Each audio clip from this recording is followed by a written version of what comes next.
नमस्कार, लोकसभा तयारीको अनलाइन क्लासमा सम्पूर्ण साथीहरूलाई स्वागत छ।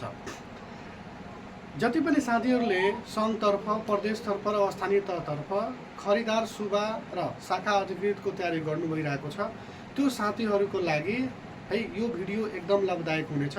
आजको भिडियोमा हामीले नाटोको बारेमा पढ्छौँ है। नाटो के हो है, नाटोको स्थापना कहिले भयो हैन, यसको फुल फर्म के हो हैन, यो चाहिँ किन, यसको मूल उद्देश्य के हो आदि विषयमा हामी चर्चा गर्छौँ। सबभन्दा पहिला बुझौँ कि नाटो के हो। नाटोलाई हामीले है, यहाँ यो छ नाटो, नाटोको फुल फर्म के हुन्छ भने नर्थ एटलान्टिक ट्रिटी अर्गेनाइजेसन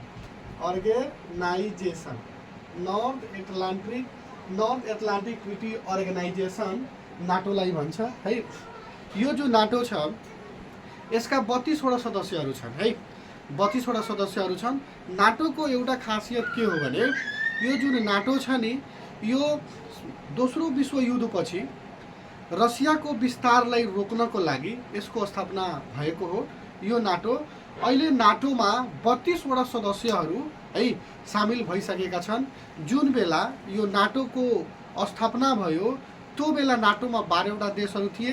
त्यसका संस्थापक देशहरू अमेरिका, बेलायत र फ्रान्स लगायतका देशहरू चाहिँ थियो।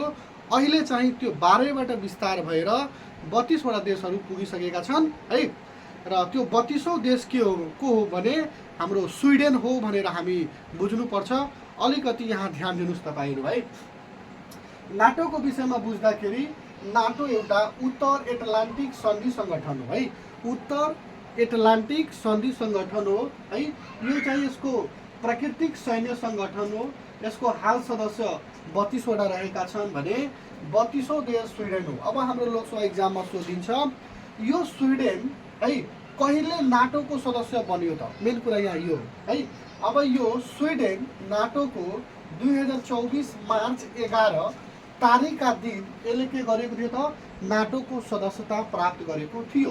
ठिक त्यस्तै 31औं देश कुन हो भनेर सोद्धाखेरि फिनल्यान्ड हो।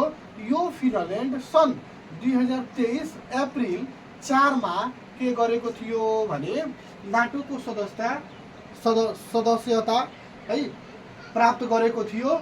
अब यो जुन हाम्रो नाटो छ त्यो नाटोको मेन अफिस कहाँ छ त, मुख्य कार्यालय कहाँ छ त भने बुझ्दाखेरि ब्रुसेल्स, यसको प्रधान कार्यालयको बारेमा कुरा गर्दाखेरि ब्रुसेल्स बेल्जियममा पर्छ। नाटोको मेन अफिस हेड क्वार्टर ब्रुसेल्सको बेल्जियममा पर्छ भनेर हामीले बुझ्नु पर्छ है। आजको यो सर्ट भिडियोमा तपाईहरुलाई यो भिडियो कस्तो लाग्यो, जस्तो लाग्यो त्यस्तै कमेन्टमा बताउनु होला, ताकि म अर्कोचोटि पनि अझै इफेक्टिभ तरिकाले भिडियो तपाईहरुको लागि लिएर आऊँ। तपाईहरुले यो नोटको रूपमा नोट बनाएर राख्नु होला है, तपाईहरुको लागि यो फाइदाजनक हुनेछ। हस्, थ्यांक यू, गुड डे।